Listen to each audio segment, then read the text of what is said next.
네, 반갑습니다. 보여줍니다. 오랜만에 근황 보고를 해보려고 해요.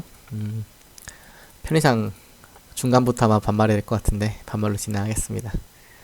일단은 제가 집을 나와갖고 지금 오피스텔에 살고 있고 월세 플러스 관리비가 한 60 정도 되고 그 다음 식비가 2, 30 정도 나옵니다.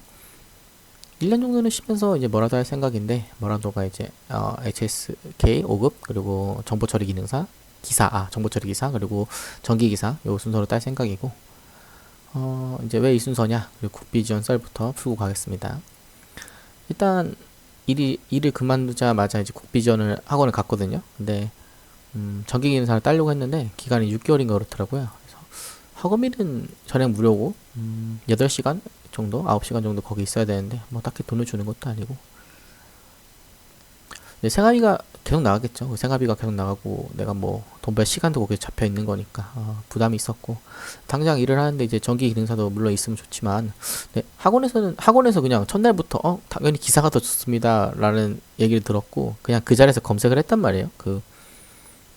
기능사가 정말 별로고 기사가 좋은가 그랬더니 일자리 차이가 좀 많이 나는 것도 있고 기능사가 정확히 어떤 일을 그냥 말 그대로 기능사니까 어떤 일을 하는지 잘 몰라가지고 그럴 거면 그냥 기사부터 시작하자. 그래서 기사를 하려고 마음 먹었고 그리고 어르신들이 이제 목표를 하나씩 말씀하시는데 다들 이제 소방선임 그런 걸 처음 들었거든요. 그날 가서 그래서 그걸 하고 싶어 하시나 봐요. 그래서 그거 듣고 나니까 그러네. 그래서 어르신들이 되는 거면 나도 할 만하지 않나. 그래서 그런 생각을 좀 하게 됐고 그냥 전기에 대해 제대로 알고 싶으면 기사부터 하는 것도 나쁘지 않겠다 싶어서 그렇습니다. 이제 마음 먹었는데 음. 근데 지금도 공부하면 이제 필기가 일주일이면 뚝딱이거든요. 전에 해보기도 했고 시기만 이제 학원에서 굳이 돌리면 6개월까지 안 가도 되는데 너무 시간과 돈이 아깝지 않나라는 생각에 일단은 그렇게 됐고 실무를 이제 가르쳐 준다고 하거든요. 그래서 뭐 몇 개월은 다 따고 나서 실무를 계속 가르쳐 준다고 하는데 그냥 그런 거는 기사를 따고 나서 돈 받으면서 배우는 게 낫지 않나라는 생각을 했고 그래서 결론적으로 이제 시작을 기사로 하는 게 나을 것 같아서 제가 엄청 좀 어린 나이였으면은 기능사도 괜찮았을 것 같은데 그런 선택을 하게 됐습니다. 근데 이게 제가 과가 철학과다 보니까 이제 기사 자격증이 없으면은 전기 기사를 따지 못하더라고요. 경영학과나 아니면 전기 관련 쪽이면 되는데 아무튼 그렇습니다. 그래서 이것도 따야 돼요. 정척이도. 근데 정척이도 따두면 일할 때가 있으니까 뭐 좋겠죠. 근데 이제 음식 알바 다음입니다. 어디라고는 제가 말 못하겠는데 집 근처에 12시간 주 5일째 근무하는 곳에 갔어요. 근데 뭐 공장에서 일해봤고 뭐 한가해 보이기도 하고 밥도 거기 밥 진짜 맛있거든요. 그래서 괜찮다 싶어갖고 갔죠. 근데 이제 공고에는 월 330 그리고 수습은 월 310 네 적어놓고 막상 가니까 280이었나 260인가 기억이 잘 안 나는데 이 80만 원 주겠다 한 것 같아요. 그래서 뭐 그럴 수 있다. 그래서 괜찮습니다. 그랬죠. 근데 이제 매니저 면접할 때 계속 힘들다. 여기 제발 오래 다녀달라. 그래서 뭐 한번 해보겠습니다. 할 수 있을 것 같아요. 그래서 사전 조사 좀 했어요. 그날 그 다음 날인가 다다음 날에 가가지고 거기 밥도 먹어보고 뭐 이 시간대 시간 손님이 얼마나 있나 내가 얼마나 일해야 되나라는 생각을 좀 했는데 뭐 할만하지 않나 라는 생각을 했고 근데 이게 가니까 일이 되게 비효율적이더라고요. 앉을 곳이 일단 없고 그 다음에 다른 공장에서도 버텨봤거든요. 좀 어릴 때긴 했는데 거기서는 딱 쉬는 시간도 정해져 있고 그 다음에 잘 시간도 줘요. 심지어 잘 시간도 주고 자는 것도 나름 편해요. 그리고 되게 효율적으로 굴러가고 내가 어떤 파트에서 무슨 일을 하는지도 정확히 알 수 있고 그런데 여기는 파트가 있긴 한데 옆에 선임이라 해야 되나 사수라 그래야 되나 그 사람이랑 저랑만 딱 둘이서 일하는데 뭘 하는지 모르겠어요. 그러니까 첫날이잖아요. 뭐가 뭔지 모르는데 가르치는 건 되게 짧고 아무튼 그랬습니다. 너무 많아요 할 게. 그러니까 그 매니저가 말을 하기를 여기는 사람 인건비를 줄여갖고 어쩔 수 없다. 여기는 너무 조금 사람만 일한다 그러는데 뭐 그럴 수 있지로 했죠. 근데 쉬는 시간 빼고 계속 설거지 시키거든요. 12시간이니까 한 1시간 반 빼고 진짜 계속 설거지 했어. 계속. 그래서 그리고 공간이 되게 작아요. 거기가 사람이 두 명이 뭔가 안 부딪히면 지나갈 수 없는 그런 구조였고, 한 명이 딱 벽에 딱 붙어야지만 지나갈 수 있는 그런 구조고, 가장 끝에 박혀 있었고 좀 힘들고. 그리고 그 매니저가 설거지도 기계가 해서 할 거 없다 그랬거든요. 그래서 뭐 그 요리만 하는 줄 알았어요 저는. 근데 이게 왜 그만둔지 알겠더라고. 인수인계도 이게 이거 하고 저거 하세요. 뭐 3일 동안이 이것만 하세요. 이거 익숙해지시면 다음 거 시킬게요. 그게 아니야. 이거 하고 내일은 이거 해야 돼. 그리고 내일은 좀 일찍 와. 그래 일찍 와서 어제 한 거 다시 해. 그런 식으로 말하더라고요. 와, 그리고 몇 분에 나가서 확인하고 뭐 이거 없으면 채우고 해야 되는데 그런 게 없어요. 그런 게 없고 그냥 유도리 있게 해라. 그거고. 뭐 그럴 수 있어. 거기도 그럴 수 있는데. 그래서 편의점 이김? 편의점 아니면은 뭐 공장보다 돈은 더 많이 주던가, 아니면 공장보다 뭐 편함? 아니면 아무것도 아니에요. 근데 그냥 나는 그런 생각을 했어. 왜 여기서 일을 해야 되지? 라는 생각? 근데 뭐 일단 일하기로 했으니까 나름 책임감이라는 것도 있고, 여기서 집에서 가깝거든요. 그래서 뭐 한번 해보자 그런 생각을 해보자는 생각을 했어. 솔직히 내일은 나가려고 그랬어. 그리고 30분마다 계속 물어봐요. 힘들어요? 힘들죠? 힘들까요? 설거지를 몰빵시키고 어디로 계속 가거든요. 그 사람들이 가고 뭘 하는지 모르겠는데, 아니 오래 일할 사람을 구한다면서. 그래서 그러면 구해지라는 생각을 하거든요. 왜냐면은 못하는 사람도 이제 하게 만들어야 되고, 평균적인 사람들 올 건데, 아니면 그 아예 대놓고 뭐 체력 검정을 하든가 그걸 통과하면 뽑든가 그랬어야 되는데, 그것도 아닌데. 그게 뭐랄까, 그게 너무 날 테스트하는 느낌이 드는 거야. 그 13시간 그 설거지를 시킨 게. 아, 그럴 거면 이제 경력직을 뽑든가 아니면 빛이 있냐고 물어보는 게 빠를 텐데, 그럼 또 그 돈을 안 오겠지.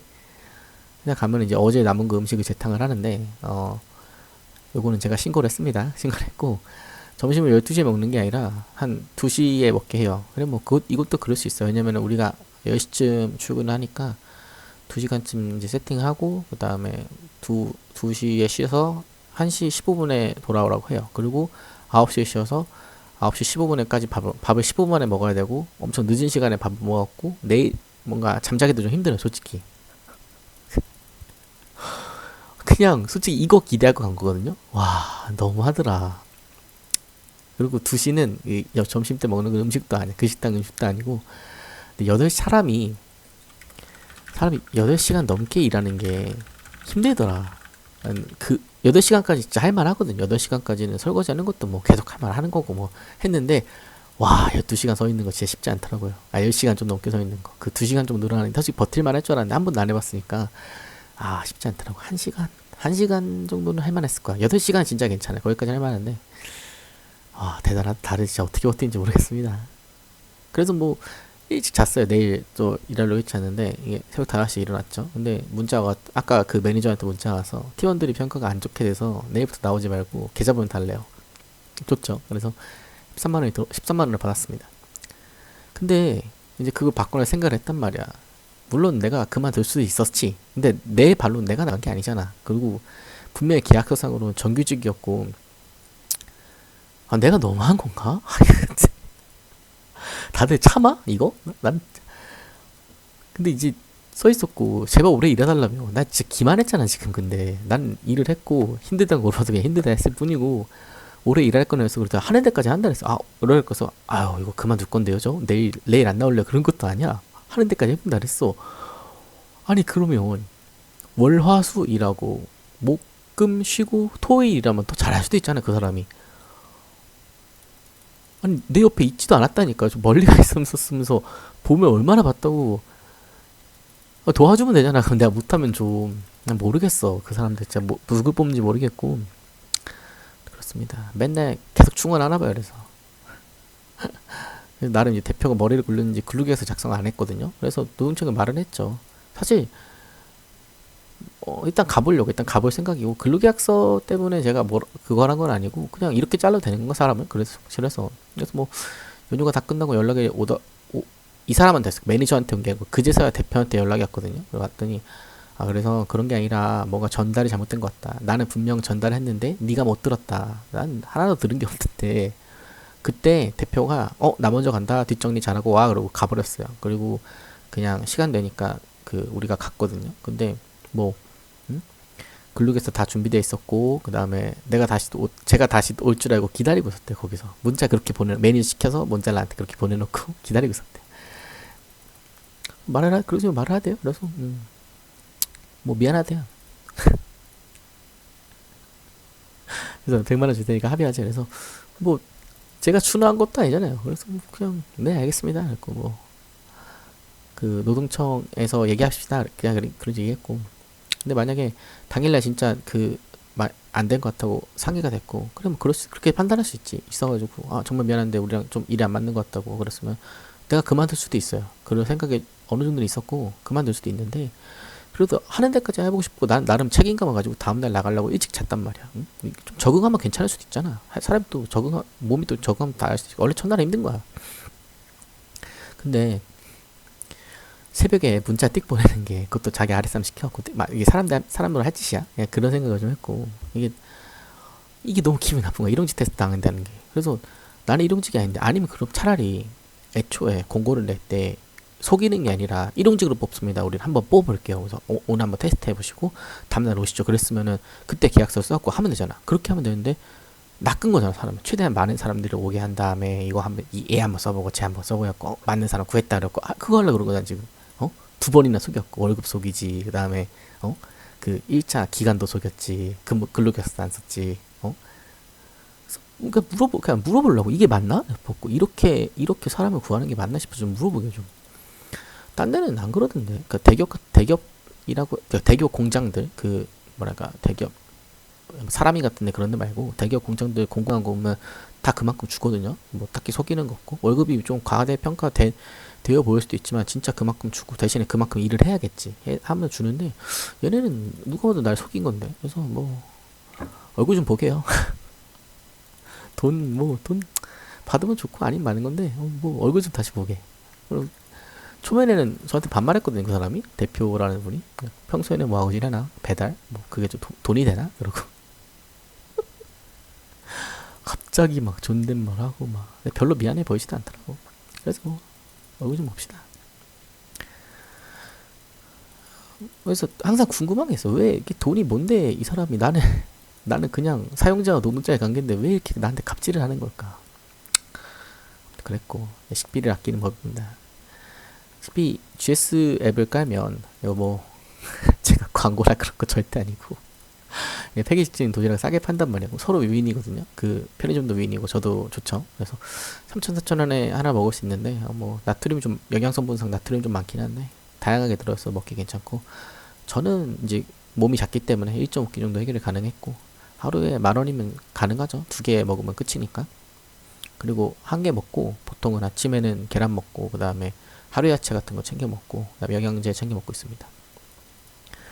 그 다음에 이거 못 먹으면 롯데마트 있는데 롯데마트에 이제 9시 정도 가면은 마감 할인 30% 하거든요. 8시 반 정도 가면 20% 하는데 9시에 가세요. 9시에 가서 네 9시에 가면 좀 적을 수가 있어. 그 종류가. 근데 뭐 그런 맛이 있지 않겠어요? 그거랑 이것도 없으면 만들어 먹으면 됩니다. 만들어 먹으면 그렇게 비싸지 않기 때문에 그거랑 이제 햄버거 먹고 싶으면 롯데이츠 깔면 게임하면 돈 주거든요. 많이 주진 않고 한 하루 200원? 많으면 300원? 더 많으면 400원? 400원 정도 받는데 열심히 모으다 보면 대리버거가 3,700원 정도 되니까 열심히 모으다 보면 먹을 수 있습니다. 그리고 버거킹도 가끔 이벤트 할 때 가면 괜찮고 버거 많이 먹으면 배가 아픈 건 좀 단점이에요. 다 배달 얘기입니다. 일단은 생활비는 배달로 하루 3시간 정도 일하면 먹고 사는데 지장은 없는 것 같고 이게 한 달 생활비가 100만 원 정도 되니까 한 3시간 정도 일하면 그 정도 벌거든요. 그래서 전기자전거로 배달하는데 미션 없고 그냥 생으로 시급 12,000원 이제 뽑고 있고 이거 생각보다 지리를 잘 알아야 돼요. 그 여러분의 위치에 따라 좀 다를 수 있습니다. 저희는 그냥 중간 정도? 그렇게 많이 있진 않고 조금 딱 중간 정도인 것 같아요. 네. 그렇게 적지도 않고 비오고 미션 다 받으면 제가 25,000에서 3만까지 뽑는 것 같은데 이게 비 올 때 좀 위험하긴 해요. 근데 위험하긴 한데 또 비 올 때 타는 게 좋은 게 사람도 좀 없어가지고 좀 조심해서 타야죠. 타고 이제 전기 통하는 곳들이 다 랩시움은 좀 탈만하거든요. 전기 자전거 좀 비약한데 그런 부분 좀 신경 써서 타시면 좋을 것 같고 그다음에 아큐에더라는 앱을 깔아갖고 0.051 정도면은 비가 이제 0.75, 0.75 정도 내린다는 건데 이건 탈만해요. 이거는 좀 맞으면서 타면 되고 0.1V는 이제 2.5mm거든요. 이게 0.1인치가 이게 0.25mm인데 이건 좀 난이도가 좀 있으니까 그때부터 알아서 판단하시면 될 것 같습니다. 저는 5mm까지 타봤어요. 5mm까지 타봤는데 정말 5mm 쉽지 않습니다. 쉽지 않고 지금 자전거 180만 원짜리인데 60만 원짜리도 괜찮아요. 이것도 체력만 버텨주면 괜찮고 어차피 피크 시간 3, 4시간 탈 거면 탈만하고 근데 전업으로 근데 180만 원짜리도 전업으로 타는 건 좀 그래. 그냥 허리 안 아프고 편해서 타는 거지. 이것도 충전 좀 자주 하고 하면은 충분히 괜찮으니까 탈만합니다. 그리고 전업으로는 하지 마세요. 아침에가 안 됩니다. 그러니까 계절적인 요인도 있고 아침에 배달이 안 되고 저녁 피크 타임밖에 없기 때문에 전혀 안 될 것 같고 그다음에 뭐 돈이 뭐 2만 원 번다 그래도 식대랑 뭐 사대 먹고 퇴직금 없어갖고 안 하는 게 그러니까 전업으로는 하지 마시고 전업으로는 저 오토바이를 해야죠. 오토바이 하고 뭐 근처 알바도 이것저것 있고 스털리 뭐 게임으로 돈을 버는 것도 있고 뭐 굶어 죽지 않게 여러 가지 플랜을 세워 놀고 있습니다. 마지막 주식입니다. 직장이 있었을 때는 이제 SCHD 요거 슈드로 시작을 했는데 슈드 맞나?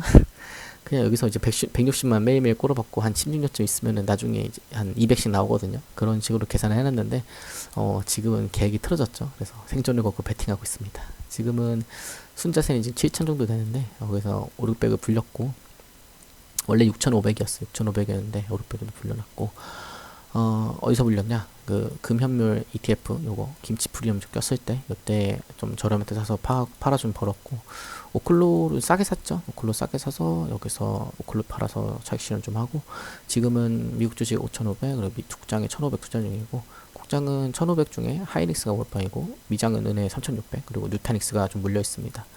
나머지는 기타 잡주 엠너빈이랑 그 다음에 뭐 있습니다. 생각이 안 나네.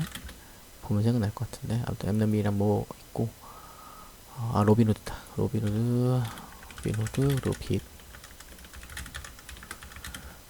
요거는 저점 얘네들은 다 저점에 사갖고 지금 뭐 잘 벌고 있어요. 잘 벌고 있고 은을이 좀 이제 몰빵하지 말고 좀 분산해 샀어야 되는데 약간 걱정되는 것 같습니다. 은이 떨어지면 제가 드디어 죽었구나라고 생각해 주세요. 별로 뭐 계획은 없고 성격이 겁쟁이라 주식 떨어질까봐 전부 채권으로 좀 미리 피하려고 이렇게 사는 거고 이겁니다. 은 3,600. 이제 은은 지금부터 30% 오를 때까지 들고 있을 것 같긴 한데 내년 3월까지 일단 볼 생각이고 더 이상 뭐 이슈가 없다 싶으면은 그때 팔 것 같고 그때 되면 주식을 줬든 채권에서 다 할 것 같아요. 그리고 하이닉스는 아직 외국인이 더 보유할 수 있고 그 다음에 삼전보다 훨씬 뭐랄까 코스피랑 같이 움직이는 그 변동폭이 커가지고 그리고 엔비디아가 지금 칩에 있어서 독점적인 뭔가 질을 잃고 다른 곳도 다 칩을 개발한다고 하더라도 하이닉스는 좀 괜찮을 것 같아서 그리고 수출에도 딱히 문제 없을 것 같고 일단 환율도 오르고 있고 그 다음에 뭐 현 대통령님의 이제 정치적 입장에 생각했을 때 환율이랑 그런 거 뭐 집값이란 그런 게 문제가 생기면 아무래도 지지율이 떨어지기 때문에 다음 총선 전까지는 올라야만 할 것 같죠. 그래서 그 근처에서 팔지 않을까 총선이 끝나고 나면 그래서 뭐 반도체가 잘 뭔지도 모르고 뭘 파는지 잘 모르는데 그냥 흐름이 그런 흐름인 것 같아서 어차피 베팅 아니겠습니까? 아무튼 뭐 그렇습니다. 가보겠습니다. 감사합니다.